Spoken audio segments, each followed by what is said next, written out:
everybody, it's Rhonda here from Nelson Soapery. Today, let's get into a video all about making a two-phased foot scrub. So this one is definitely one that lots and lots of people have been asking me for. So we need some beautiful cocoa butter, we need some shea butter, some jojoba oil, some sweet almond oil, and lots of other goodies to go inside. So do remember, this one is not a straightforward moisturizer. It's not like a body one where you just literally put all your butters together and then whip it. This one has a phase of what we need to do is melt it here on the stove. So let's get going and we'll start, and I'll show you exactly how easy this is. So literally I've got my saucepan with a bit of water in it at the bottom, and then we're going to be popping in our Pyrex jug in the top of that as well. And the reason for this is we want to slowly, very slowly melt down our butters and our oils that are going in here as well. We do also have some other things to go in, and I'll explain as we go along, and you'll be absolutely amazed how easy this is. And I guarantee you can do this. It is not that hard. I was always scared of it too. But anyway, let's get going and I'll show you how easy it is so you can make some too. So inside my little Pyrex jug here, I'm going to be popping in some beautiful oils. I already have some cocoa butter and some shea butter. You can definitely change them for mango or another butter that you may like to pop in. And you're just seeing me here just add in some sweet almond oil and some jojoba oil. But you're not limited to the oils I'm using. You may like to use a different oil that makes your company stand out a little bit. And then of course you are welcome to add those in as well. Now, to make this a gorgeous recipe, what we need to have is some emulsifying wax. So you definitely can't use beeswax or anything like that. I know a lot of people think you can, but you can't. It will separate and it just won't do what you want it to do. So the emulsifying wax is basically just going to help this thicken up like a moisturizer, because that's what we want, isn't it? And then we're also going to be adding in some cetyl alcohol. I probably say that word wrong, and please don't, hate me if I'm saying it wrong. But I know I'm probably saying it wrong as well.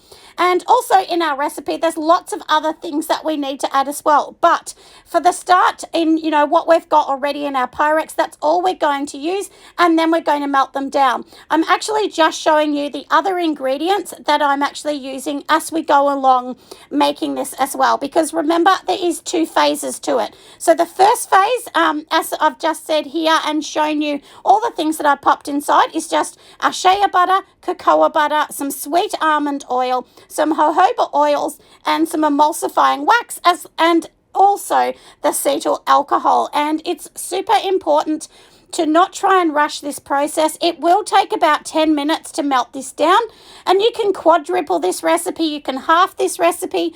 This one really is just a sample for one of my daughters, and then I will be making some and popping it on my website. So this one, I'm going to be adding in some essential oils in spearmint. You could change it, you can add fragrance oil. You're really not limited to what you can do with this. And the basis of it is you've got your butters, oils, and then of course we're going to be adding in preservatives and so on next. But for now, if you sort of break this down, this part is really easy, isn't it? You're just literally putting in those 5 or 6 ingredients. We're going to just melt all this down, and that's it. So try not to, which I did, but try not to sort of think of this as, oh my goodness, this is so hard. I've got to add preservatives and vitamin E and so on, because that's where you'll get yourself all upset and be too nervous to actually start making it. But even when I first started, honestly, I was shocked how easy this is. I always thought it was super hard, and I just thought, oh, I cannot do this. And basically, it's really not hard at all. So anyway, as I've said, for now here, what we're going to do is we are just going to let this melt. Like I said, this will take about 10 minutes. And in the meantime, we can organize and weigh up everything else that we need. There's lots of things that you can change. As I said, you can change your butters, you can change your oils, you can change to have essential oils in the end or not. So anyway, we've melted it down. We've taken everything off the stove and now I've just got it sitting on a tray. I'm just going to give it a little mix up. You don't need to do this, but what I like to do is just, use an electric mixer. This is just like a little hand one. This is actually an attachment onto my stick blender. And all I'm going to do is literally do this so it's just mixing it up. Then we need to leave it until it's cool. The reason to leave it is it actually won't thicken up when it's hot. So it needs to cool right down. And the best way to think of this is you just want the jar or the glass jar that we're using, you want this just to be cool to the touch. And then it's ready to do the next step and so on. And I've had lots of people ask me, do I actually need a preservative? 100% you do. If you don't put a preservative in this, water will get into it. It can have growths on it, and which is really disgusting, and we don't want that even for yourself or even for selling. Obviously, we don't want that. So do make sure you're putting the right preservatives in. So now we have done that bit and here we go. It has cooled down. I've let it cool down and brought you back. And all we're going to do now is literally mix it. We're going to mix it for 1 to 2 minutes. You can mix this longer if you want, but do remember once we're finished making the whole thing and it's literally just sitting, what's going to happen when it sits is it will get thicker and thicker as time goes on. So you don't want this to be too thick. So don't think, oh, well, I'm just going to keep mixing and mixing and mixing, because what's going to happen is it will just be way too thick and then tomorrow it won't be very nice when you go to use it. So as I've said, this is the first stage. So remember, we have melted everything down. Secondly, we're literally just mixing everything that we've melted down once it's cooled down a bit.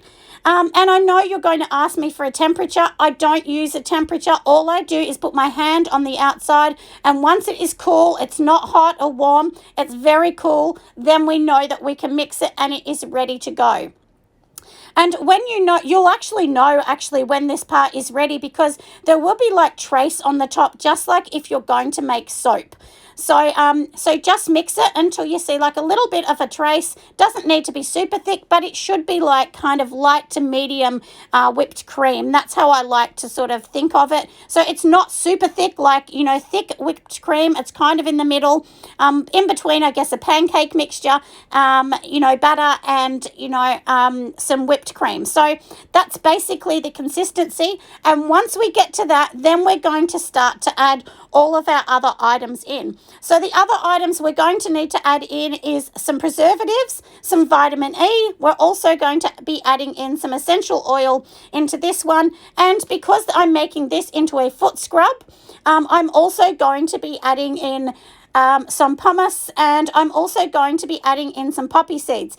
If you don't want this as a scrub, you can literally stop once you've done all of this and add the preservatives and so on. Just don't add in the scrubbing mixture, which is obviously the pumice and the poppy seeds. So just leave those out, and then you have literally got a moisturizer. I mean, this is a very simple one. It's nothing too exciting, but that's basically where you would be up to. But, I don't suggest that. I do suggest using this one as your scrub.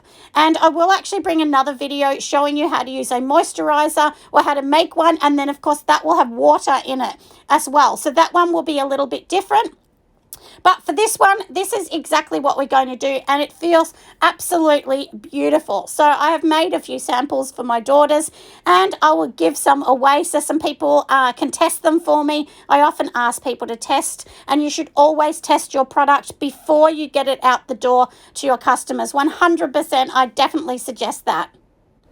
So now we are adding in a little bit of mica. You definitely do not need to add mica if you don't want. I've added about 1/8 of a teaspoon, so a very small amount. You don't need a lot of this, and you definitely don't want a lot of mica in this. It's just to give it the tiniest little color, but if you want to leave it natural, it will just be a gorgeous creamy white.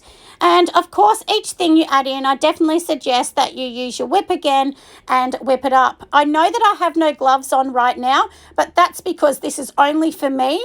and it's only for my family. But 100%, if this was for customers, you wear gloves. You need to make sure everything is sanitized. I have pre-sanitized all of my equipment, the jars. I've, even the stand mixer, the benches, everything you need to sanitize that. You can use a bleach solution or you can use a rubbing alcohol. I personally use a rubbing alcohol solution.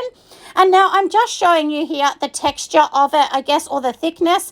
But like I said, it does look rather thin, but it will thicken up super fast. So don't be sort of tempted to try and add something in to make it thicker.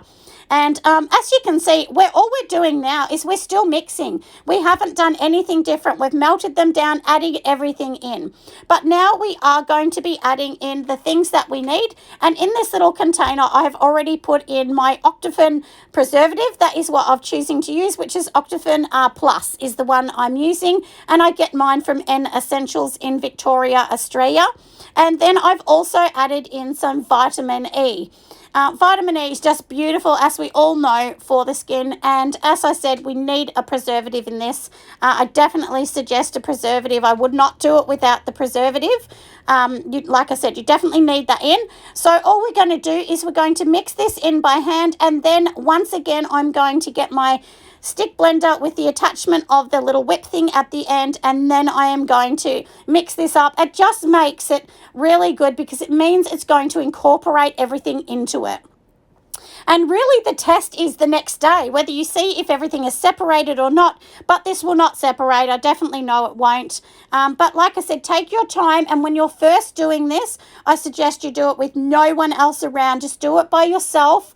Let the kids go to bed or whatever, but I definitely suggest that you wait until then. It's definitely a great idea because that way you can concentrate and you don't make mistakes. So now we've added in, like I said, our preservative, our vitamin E. So now we're going to be adding in some essential oil, which I am just popping in that, and I'm just organizing all of that. And then I'm just going to be, like I said, folding it over. So just fold it over into it. And when you've added everything, you can definitely, whip it again if you want. I wouldn't whip it once you've got the pumice in because it will be super thick with the pumice. You can add more pumice or you can add less as well.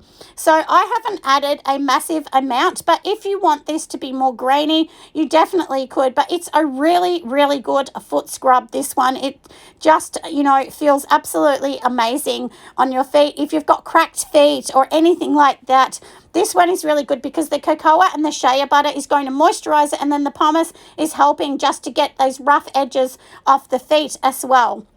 And for me, I'm actually going to be selling this with some gorgeous little things as well, like some loafers, and it will just help as well. And it's a really nice, like I said, foot scrub as well. So here is the pumice that I use. I get most of my ingredients from N Essentials. They really do have really high quality ingredients, so I really do suggest them. Don't be cheap and try and get things on the cheap, because usually it means they are not as good a quality. And you can get small, just a tiny little bag as well from N Essentials. You can get like 100 grams, 250 grams or so on, just to try it out if you want to try it. And you don't need a lot of the emulsifying wax or the acetyl alcohol. You don't need heaps of that. You can just start with a little bag. And look how gorgeous it is. So it's just really, really nice, and I can't wait to try this. Me and my daughters are definitely going to have a go at this. So I hope that I have showed you really how easy this is, and that's it. So that is 100% it, everyone. It's really, really easy. When we go to making moisturizers, it will get harder, but it won't be much harder. Once you get your head around making this, because this is an easy one, then we'll get our head around making the second one. So please give it a go and don't be scared. And now I like to pour it when it's quite liquidy, so you can see it's still liquidy, but remember it's going to firm up. And this way it's really easy just to get it in the jar, and that's it. But if you want to do, like your whole sort of pattern, if you want to push it into a jar and just make it look really thick and gorgeous, then I would definitely say let it cool down till it's totally cold and then start mixing, because that way, you'll mix it all up and it'll all be done. But look how gorgeous it is. It is done. And at the end of this, I will show you all of them on here as well. And do remember, if you haven't joined my Patreon, definitely join that, because the recipe is over there for all the Patreons to enjoy. But otherwise, you've seen the process, and let's get making.